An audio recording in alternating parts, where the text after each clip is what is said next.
महाकुंभ हादसे के शिकार लोगों की मृत्यु, घायलों का इलाज, दवाइयों, डॉक्टर, भोजन पानी, परिवहन की उपलब्धता का आंकड़ा संसद में पेश किया जाए। महाकुंभ हादसे के लिए जिम्मेदार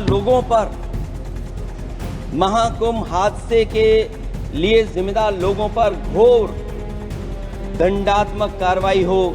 जिन्होंने सच छिपाया है उनको दंडित किया जाए। अगर अपराध बोध नहीं था तो आंकड़े दबाए, छिपाए और मिटाए क्यों गए हैं? एक तरफ तो जो लोग डिजिटल अध्यक्ष महोदय कहने को थकते नहीं हैं, लेकिन जब कुंभ में इतना बड़ा हादसा हो गया है तो यही सरकार डिजिट नहीं दे पा रही है। वह खोया पाया केंद्र की जिम्मेदारी सेना को दी जाए।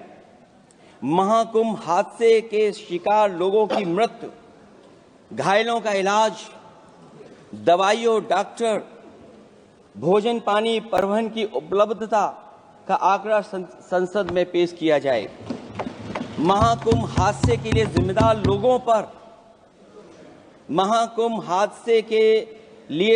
लोगों पर घोर दंडात्मक कार्रवाई हो। जिन्होंने सच छिपाया है उनको दंडित किया जाए। अध्यक्ष महोदय, हम डबल इंजन की सरकार से पूछते हैं, अगर अपराध बोध नहीं था तो आंकड़े दबाए, छिपाए और मिटाए क्यों गए हैं? सच छिपाना और मिटाना भी तो अपराध है। इसका दंड कौन भुगतेगा? अध्यक्ष महोदय, जहां इंतजाम होना चाहिए था वहां प्रचार हो रहा था। एक धार्मिक समागम में डबल इंजन का राजनीतिक प्रचार अशोभनीय है, निंदनीय है। इतने बड़े हादसे के बाद कम से कम अब तो वो होर्डिंग उतरवा देना चाहिए। अध्यक्ष महोदय, महाकुंभ की जो तैयारी हुई, जो हम लोगों ने जाना वहां पर, महाकुंभ न केवल 144 साल के लिए ये कहा गया, बल्कि ये भी कहा गया कि पहली बार धरती पर इस तरह का डिजिटल और जो आधुनिक चीजें हैं, टेक्नोलॉजी, उसका इस्तेमाल कर करके महाकुंभ होने जा रहा है। सीसीटीवी, ड्रोन, लाइव स्ट्रीमिंग के आधार पर जिनका दावा था कि वो डिजिटल कुंभ करा रहे हैं, वो मृतकों की डिजिट नहीं दे पा रहे हैं। एक तरफ तो जो लोग डिजिटल अध्यक्ष महोदय कहने को थकते नहीं हैं, लेकिन जब कुंभ में इतना बड़ा हादसा हो गया है तो यही सरकार डिजिट नहीं दे पा रही है। हमारे अपने लोग मारे गए हैं, जिसमें परिवार का हर रिश्ता दिवंगत हुआ है। किसी की माता, किसी के पिता, किसी की बहू, किसी की बेटी, किसी का भाई बहन, चाचा चाची। बच्चों के आंकड़े तो अभी तक नदारद हैं। खोया पाया केंद्र ही लोगों को तो नहीं मिल रहा है। जो खोया पाया केंद्र था उसको भी लोग पा नहीं पा रहे, ढूंढ नहीं पा रहे। अध्यक्ष महोदय, कुंभ कोई पहली बार नहीं हो रहा है। कुंभ का आयोजन सदियों से होता आया है। हमारे पौराणिक और हमारे इतिहास के दस्तावेज ये बताते हैं कि समय समय पे जो भी सरकारें रही होंगी, जिसका भी राज रहा होगा अध्यक्ष महोदय, उसने महाकुंभ या इस तरह के कुंभ का आयोजन किया है। एक तरफ तो वो कि जो 144 साल बाद महाकुंभ होने जा रहा है, उसका इतना प्रचार किया। और मैंने तो कई टीवी इंटरव्यूज में, कई समाचार चैनलों पर ये बात सुनने में आई और सुनते रहे हम लोग कि सरकार ने 100 करोड़ लोगों के आने का इंतजाम किया है। और अगर 100 करोड़, अध्यक्ष महोदय, अगर ये बात गलत है तो मैं रिजाइन आपको देना चाहता हूं। अगर अध्यक्ष महोदय, ये माननीय सदस्य लोग अगर ये नहीं सुन पा रहे हैं तो मैं इनको एक एक को, आप नहीं गए स्नान करने, आप स्नान करने नहीं गए, इसीलिए इस तरह की भाषा का इस्तेमाल कर रहे हैं। अध्यक्ष महोदय, ये कहा गया कि 144 वर्ष के बाद ये हो रहा है। जहां तक मेरी समझ और जानकारी कहती है जो एस्ट्रोनॉमी और एस्ट्रो चीजों को समझते होंगे वो ये स्वीकार करते होंगे जो भी कुंभ होता होगा वो 144 वर्ष के बाद ही होता होगा। लेकिन ये कहा गया कि नक्षत्र ऐसे हैं।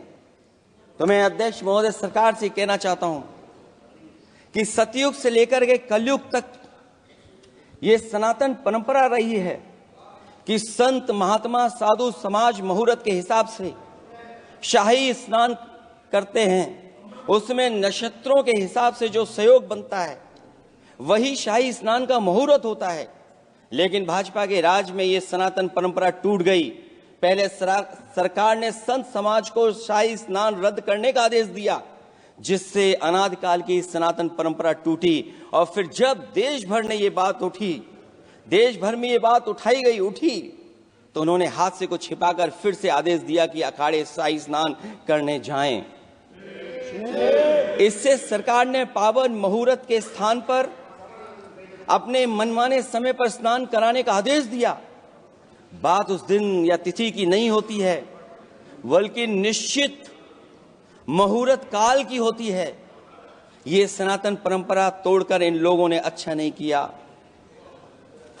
और ये क्या परंपरा टूटी है कि नहीं टूटी है, मैं समझता हूं अध्यक्ष महोदय मुझसे बेहतर सामने वाले ज्यादा जानते होंगे इसके बारे में।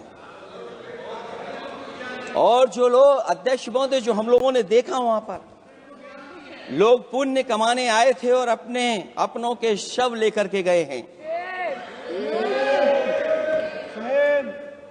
चमत्कारी करिश्मा तो ये हुआ है, श्रद्धालुओं के शव मिल गए थे, पर सरकार स्नान करने वाले मरने वालों की बात स्वीकार नहीं कर रही थी।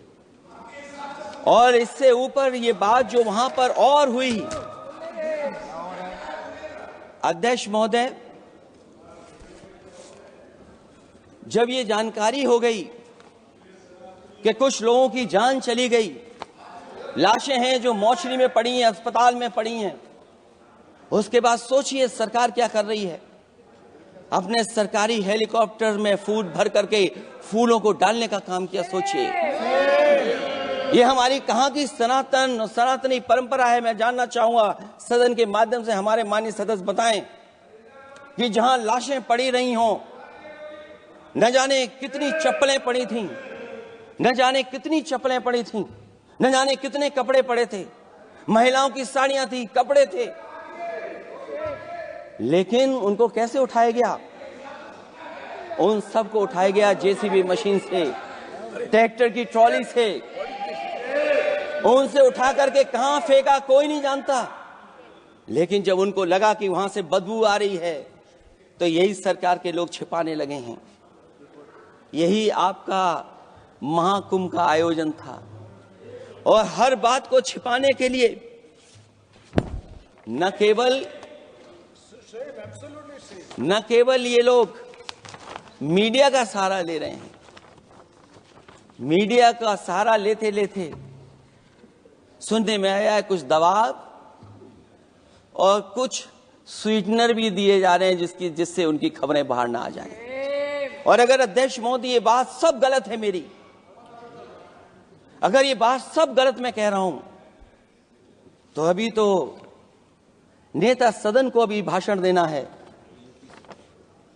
और मैं ये बात और कहना चाहता हूं, आप अपनी तरफ से जानकारी कर लीजिएगा। हमारे उत्तर प्रदेश के मुख्यमंत्री जी ने शोक नहीं प्रकट किया था। जब देश की राष्ट्रपति और प्रधानमंत्री जी ने शोक प्रकट किया, उसके बाद 17 घंटे बाद सरकार ने स्वीकार किया। अध्यक्ष मोदी, ये वो लोग हैं जो आज भी कोई सच्चाई स्वीकार नहीं कर सकते।